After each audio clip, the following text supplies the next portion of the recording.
Health experts around the globe are now warning of a more aggressive flu season this year. The World Health Organization reports that a new version of H3N2, a type of influenza-A virus, has become this season's dominant strain. Back in October, Chinese state media, citing a local CDC, warned that this virus would dominate the flu season.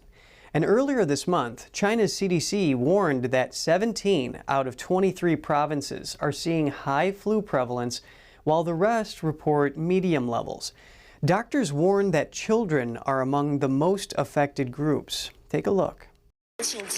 According to the latest influenza surveillance data released by the Chinese CDC, severe cases and deaths from influenza-A nationwide have increased by 40.2%, compared with the same period last year over just the past 3 months. In children, influenza-A can easily lead to serious complications such as pneumonia, myocarditis, and acute encephalitis.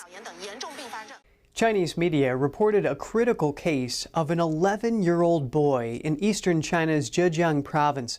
His symptoms evolved from fever to serious pneumonia in just 24 hours. According to media reports, a CT scan shows half of his lung turned white, indicating heavy infection and impaired function in that area.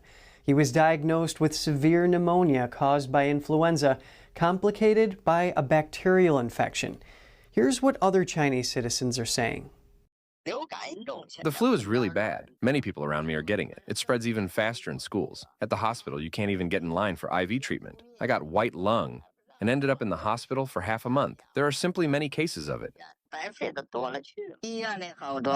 There are many patients in the hospitals. A lot of them still have COVID. And now, the deaths are mostly young people in their 30s and 40s.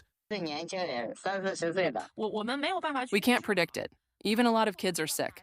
When I look at the virus tests, they carry several viruses at the same time. So it's a co-infection issue, and it's really serious. That's why people think it's especially severe this year. The Chinese Communist Party has a history of covering up the real situation when it comes to public crises. Many signs are suggesting China's flu season may have started much earlier. In late October, Chinese media, citing the local CDC, warned that H3N2 would be the dominant strain this flu season. The report also said that southern China was already seeing surging flu activity, but it assured the public that this strain is not a new virus, so there's no need to worry. In other words, China's official report drew the conclusion roughly 2 months before the WHO. However, it withheld some key information from the public. This new H3N2 strain has 7 mutations and could spread quickly and grow stronger. Then, around early November, Canada and the UK started reporting H3N2 outbreaks in their countries. Just 2 weeks after those reports became public, the virus broke out across China. A resident from central China's Shanxi province told us that local hospitals were packed by sick people since the beginning of November. Many people were diagnosed with pneumonia. People started wearing masks again. Many elementary schools suspended classes.